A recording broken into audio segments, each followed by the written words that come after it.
Coming up in this episode of In Clear Focus.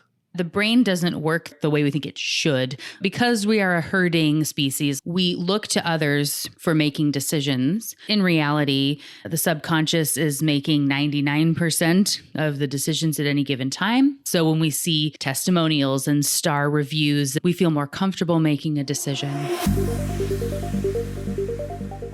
You're listening to In Clear Focus, fresh perspectives on the business of advertising, produced weekly by Big Eye. Hello, I'm your host, Adrian Tennant, VP of Insights at Big Eye, an audience-focused, creative-driven full-service advertising agency. We're based in Orlando, Florida, but serve clients across the United States and beyond. Thank you for joining us. Over the past couple of decades, our knowledge about the relationships between neuroscience, psychology, and real-world consumer behavior has grown considerably. Notable contributions to the literature include Daniel Kahneman's Thinking, Fast and Slow, Nudge by Richard Thaler and Cass Sunstein, and Predictably Irrational by Dan Ariely. These works and others collectively provide insight into how social and psychological factors influence us every day, and reveal that personal decisions are made at a subconscious level more often than not, with implications for advertising, marketing, product design, and customer experience. The principles and techniques that influence consumers to change their behaviors through non-conscious persuasion are categorized as behavioral economics. Our guest today is an expert and practitioner in this fascinating field. Melina Palmer is the founder and CEO of the Brainy Business, which provides behavioral economics consulting to businesses of all sizes around the world.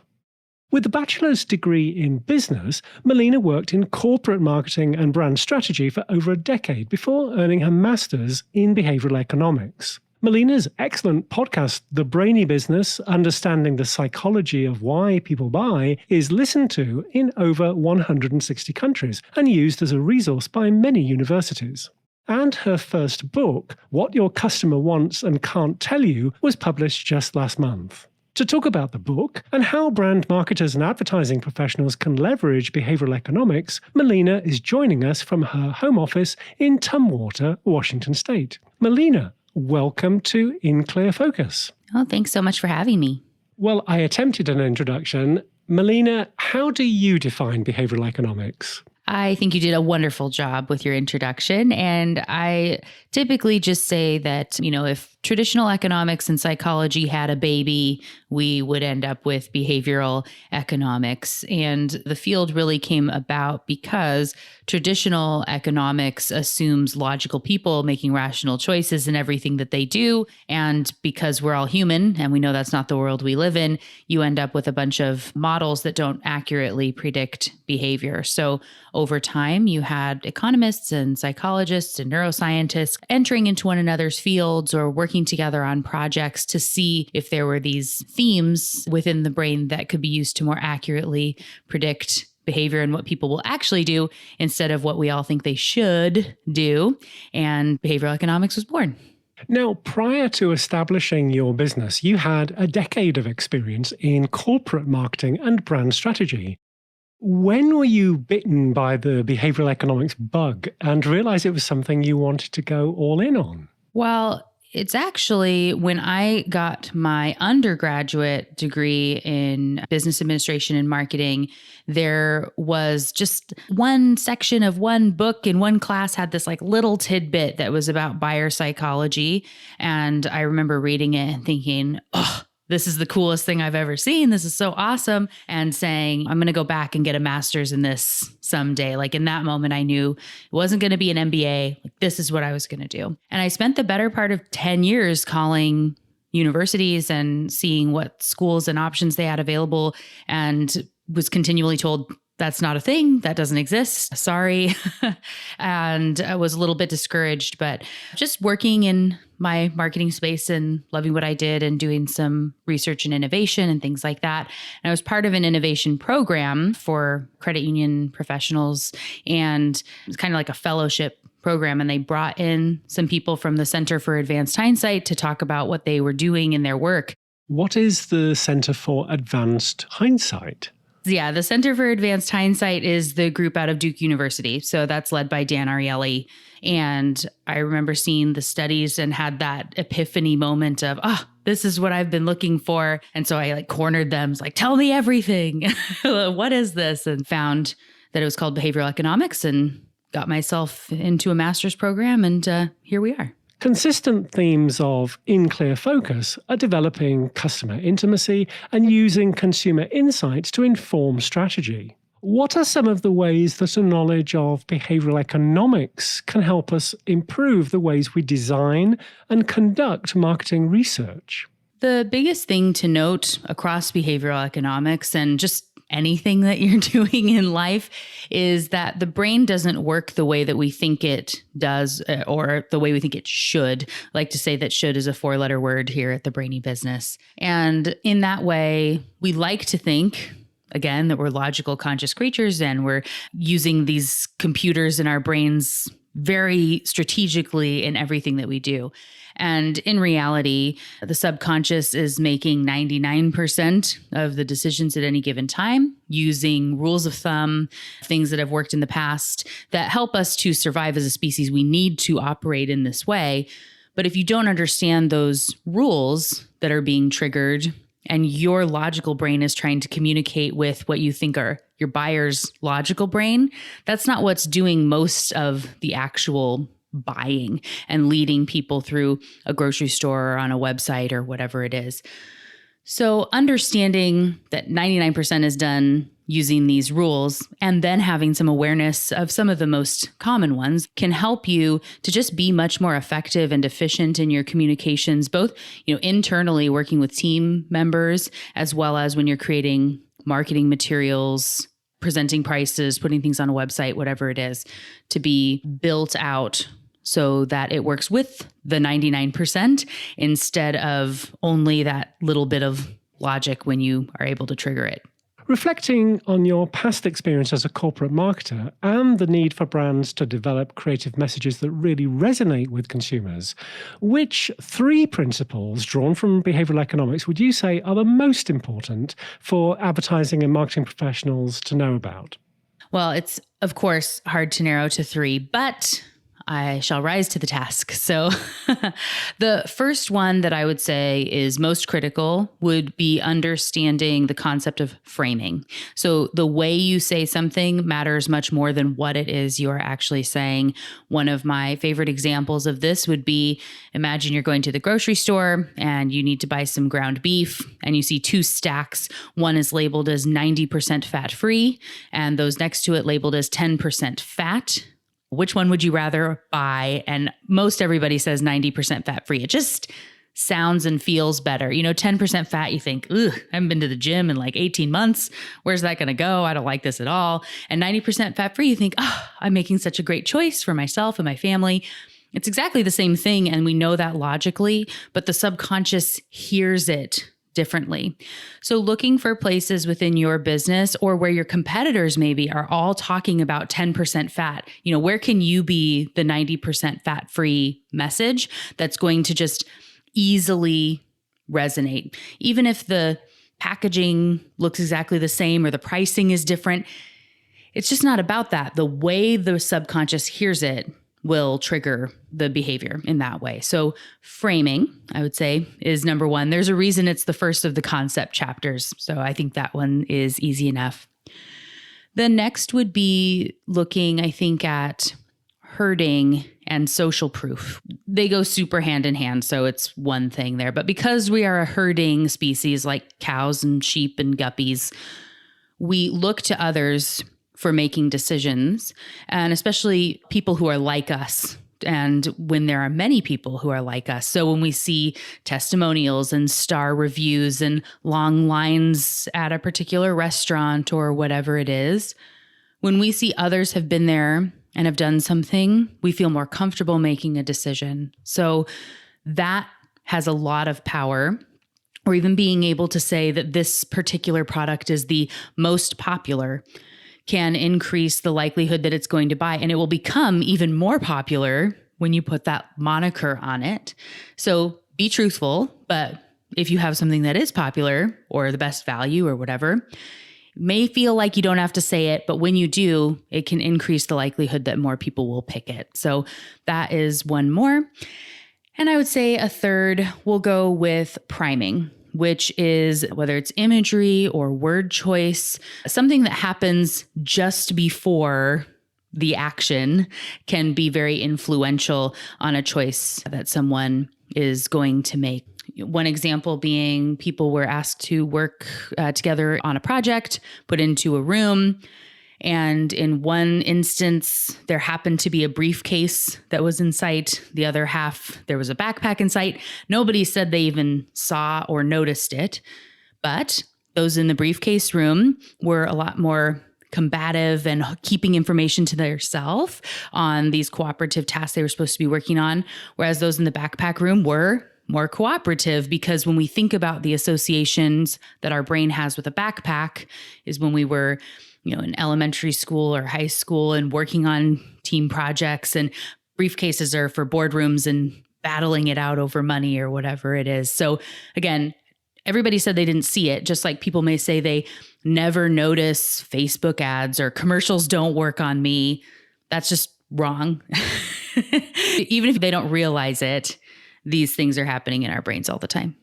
What are some of the most common mistakes that are made in marketing communications which could be avoided if behavioral economics principles were applied? So I do have, and this was the second episode of my podcast, and at the time of recording, we're coming up on 3 years. So there are many episodes there, but number 2 was the top 5 wording mistakes businesses make. So I would recommend checking that one out as it's the second most downloaded podcast episode still 3 years later. So one of the biggest things there is too much. And we like to think that people want tons of choices and they need all this additional information to be able to make a decision. When presented with too many options or features or whatnot, our brain just sort of gets overwhelmed, and the status quo in that case is to do nothing. And so I'm going to think about that later, sort of a deal. So you can always say it in less words, whatever it is. If you boil it down, how can I say this in the least possible amount of words? What's the fewest bits I can put here to help someone take a next step? And I do have a chapter in the book that's dedicated to thinking about things in a series of small steps. We tend to think when we're building out a marketing plan or whatever it is to say, well, we're going to mail the postcard or we send that email and people either buy or they don't, and we'll track it. And in reality, there are a lot of little micro decisions in that process that are being ignored that are what we would call a nudgeable moment. You mentioned the book Nudge. And so if you think actually with the email as an example, you have to get through a spam filter. You have to then make sure that the subject line is enticing enough that someone doesn't immediately hit delete, but they're actually going to open it. That then when they see what's in there, they don't go, ugh, this is spam, and delete it. They keep reading. And then they go to the next step of maybe going to click to learn more. And then they're on your website and you have to not get distracted, especially if they're on their phone and maybe they decide to open up Instagram and you want them to read something else and fill out a form, like lots of stuff happening. So the least steps as possible, but think about how do you get them just to the next tiny little moment in each of those points, and using behavioral tactics along the way to really just kind of keep them moving through that process. Pricing is an area that product and brand development professionals often have to consider. While there are quantitative research and statistical analysis tools that can help us find optimal price ranges for new products, as you describe in your book, behavioral economics can also be our friend here. Melina, can you tell us about the one word that increased sales by 38% and the concept that's at play there? Yeah, absolutely. And pricing strategy is one of the biggest things that I do. I teach a course on it at Texas A&M. I also have a DIY course that's available for anyone to go in and get. And so check those out. There's lots of stuff for where behavioral economics applies to pricing. In the case of the 38%, that is another of my favorite stories, and one that had the study. So they used grocery store end cap displays. And so one said Snickers bars by them for your freezer, and the other says Snickers bars by 18 for your freezer, of which most of us can agree 18's a lot and not really what we would buy. And our logical brains, if you were the marketer setting up this ad, you'd probably say, I don't know that I want to put out 18. It's a big number and it's arbitrary and I don't want to have to justify why I picked it. And them is unlimited and people get 100 Snickers if they want, blah, blah, blah. All your conscious brain trying to logic why your subconscious feels uncomfortable. And it maybe feels like it's not that big of a difference, but when the number 18 was used instead of the word them, you had an increase of 38% in sales.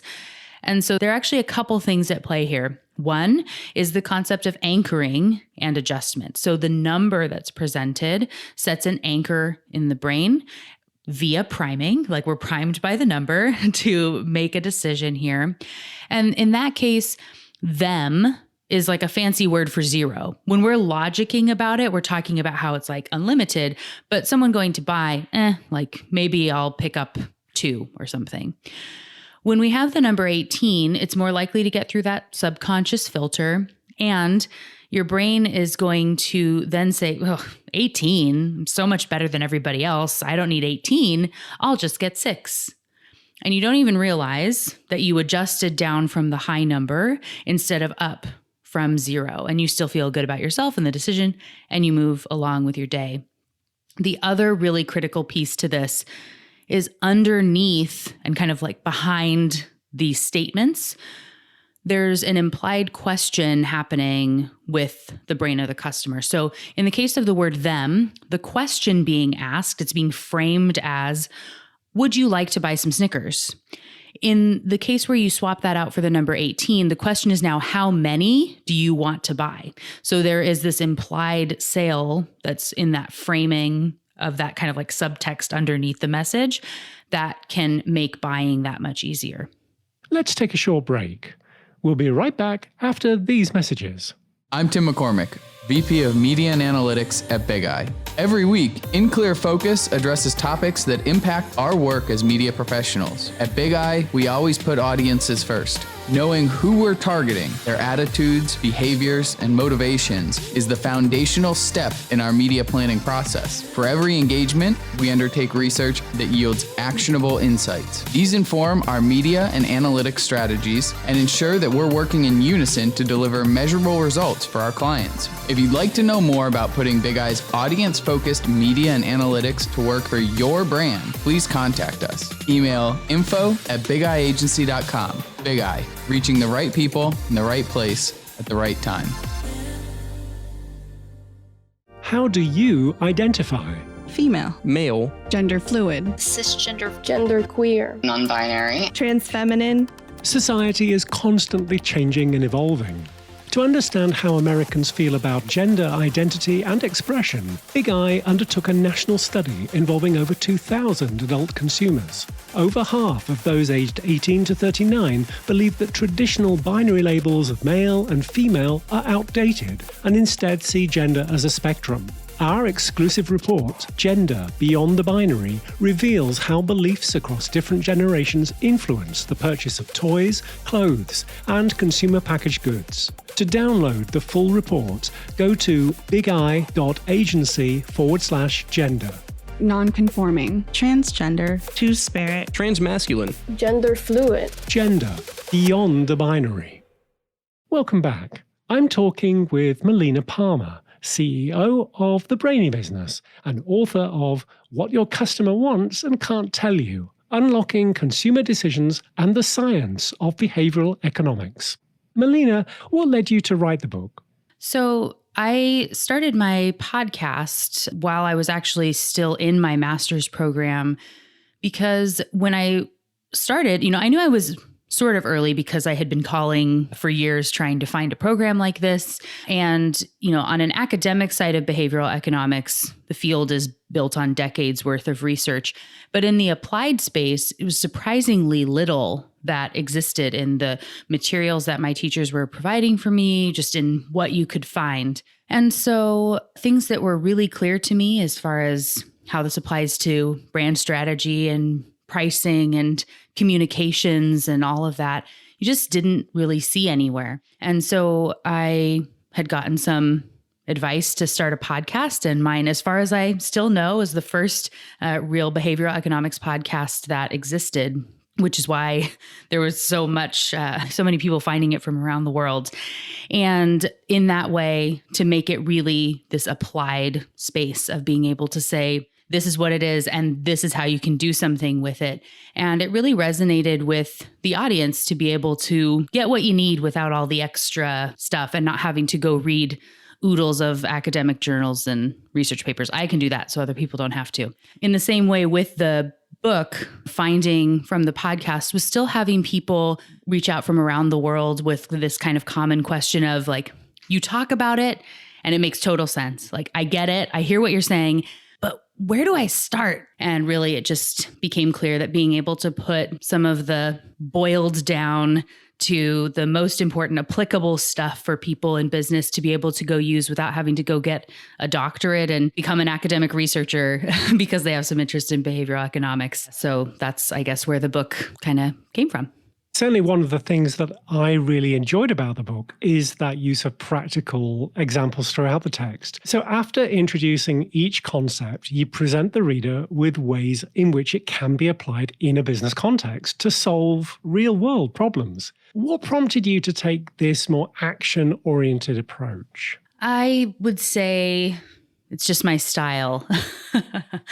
More than anything, I've only begun teaching professionally recently. I would say I'm a teacher at heart. And I think the podcast, for anyone that listens, knows that. And so many episodes of my podcast, I have a worksheet that's a freebie that goes along with it. And just for me, I really wanted to do anything possible to make it so this book wasn't something that would just sit on a shelf, proverbial or otherwise, collecting dust. I really want people to understand and get some comfort in using behavioral economics in their business in a way that it just can change so much with really simple tips and tidbits. Purchasers of what your customer wants and can't tell you also receive access to a companion workbook. Could you tell us more about that? Yeah, so I just can't help myself when it comes to making everything as applicable as possible for listeners or readers. And so while the book does have a thing to try at the end of each chapter to start applying, there are additional worksheets and things to go about trying yourself in that companion workbook, which is 111 pages long. So lots of great content there for anyone who wants to continue to apply behavioral economics from the book and make it just really usable. You offer an example of how the temperature of coffee can make a difference in how people perceive each other. Can you tell us more about how behavioral economics concepts can be applied to our personal lives? Yeah, so that is priming again. And in that study where someone unrelated held a coffee for just a few seconds before doing a study, those who held an iced coffee were more likely to rate people's personalities as being cold and distant and difficult compared to those who held a hot coffee and something they had no idea was related to what they were working on. So, I kind of joke in the book of like, don't deliver bad news to someone holding an iced coffee. But I would say I do a lot of work with people, and I have episodes dedicated to mindset and goal setting. And so if you take this is the same as the backpack and briefcase. There was another study that was just for a tiny fraction of a second, people where they were watching a video and there was a flash of a logo that you consciously couldn't even pick up on. Half the people were shown an Apple logo, the other half an IBM logo, and then we're working on a project. And those who were shown the Apple logo were much more creative and innovative in what they came up with, even though they didn't notice that they saw the logo. And those who saw a Disney logo were more honest than those who saw the E-Entertainment logo, going on. And if you think about the power of a brand, for one thing, where people don't even recognize that they saw it, but Apple is so impactful on the future decisions and actions that someone is making, if you want to be more innovative and creative in the work that you are doing and the way that you interact with others, you want to be more friendly, think about what's around you in your office space. And if you have a bunch of notebooks that say TGIF or like, another case of the Mondays, can't wait for the weekend. I'm a big fan of sarcasm, but I don't have a lot of little sarcastic quotes around me when I'm working because I know that they will impact everything that I'm doing. So if you want to be more innovative, put a big Apple logo on your wall and it'll be constantly reminding you throughout your day. And if you want to be more friendly, I guess maybe have some Disney characters for when you're talking with coworkers or other people in your life. But those priming things, we don't realize our eyes are scanning the world around us constantly 2 to 3 times per second. And it's picking up on all of that, even if you don't consciously recognize it, and it impacts your behavior. In the final pages of your book, you offer advice for readers to help internalize behavioral economics concepts. You suggest that we all become curious questioners in the context of reading advertisements. So can you walk us through that? Absolutely. It's one of my favorite things. I love asking lots of questions. And I think just approaching the entire world around you with curiosity is a great way to get started in thinking about things differently. So when you have a postcard in your mailbox, if you just go to throw it away or you went, meh, take a moment and go, why didn't I care about this? Like, what does this look like? And how is that different from what I'm sending out to people? Or if there's an article that you want to click on a link, or when you're walking through the grocery store, if your eye is drawn to a particular product, why is that the one you looked at? Why do you think they put it on that shelf instead of somewhere else? Going back to some of the priming, there's prime real estate in the cereal aisle where, and you'll notice potentially now, that the ones that are targeted for children, the mascot's eyes are looking down and they'll be closer down on the shelf. And those targeted at adults, the eyes are looking straight on to try to have that relation with the ultimate buying person who wants that particular product. So being able to look and just ask, I wonder if they did that on purpose. And if I was doing it, why would I have done that? Or why might I do something else? Getting to question what others are doing can help you be more thoughtful about your own products and services and approaches as well. Another of the things that I really like about what your customer wants and can't tell you is the inclusion of links to episodes of your podcast that offer additional examples and further discussion of the principles you introduce. How many podcast episodes have you recorded to date? 155 is the most recent. And within the book, there were a few less. I think we were in the 120s or 130s or something. But there are many links to episodes, and some I knew were coming and conversations that have been recorded and things. So really, again, it is about being that additional resource. I know from my podcast, I have people constantly say that my show notes are some of the gold standard, just very extensive with timestamps and tons of links to articles that I was reading or the book that this quote came from or where you can get more information in past episodes. So there's just tons of stuff in those show notes. And people really value those who do want to dig deeper. It's nice to have a reference that you can go to and know that that's where that fact came from or whatnot. So the book itself, outside of my podcast episodes even, there are over 200 citations within the book. So there's lots and lots of past content and additional information for people to go find if they want to dig deeper. Melina, how does your company, the Brainy Business, typically work with clients? There's a bit of a mix to make sure that there is kind of something for everyone. We have everything for entrepreneurs and small business owners, some DIY courses and the books and the podcasts and things that people are able to get. And then also have for corporate consulting. So that's more Like I would be going in and working with a team on a project if there's a specific goal. I teach at Texas A&M University through the Human Behavior Lab there. And so having a tie-in if we were wanting or needing to build out a project that's using the research lab to where we're able to bring in the eye tracking and EEG scanning and facial recognition and all of that. We have the Human Behavior Lab to lean on for those types of projects. So it's a bit of a mix, which I enjoy. I like to say I'm kind of like a chameleon that would work best for the business. Instead of saying, this is how you work with us and you have to fit within our box, I like to see what is the best fit for a company and what would work well for them and their team. And we usually just sort of make it work. Do you foresee a greater adoption of behavioral economics in Marcoms over the next few years? Yes, and I really, really hope so.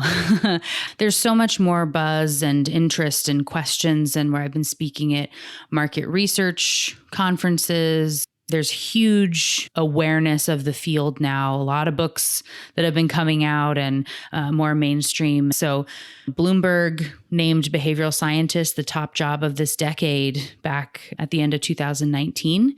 And there are programs in universities. I hope that every business school, honestly, behavioral economics should be a part of every single business curriculum.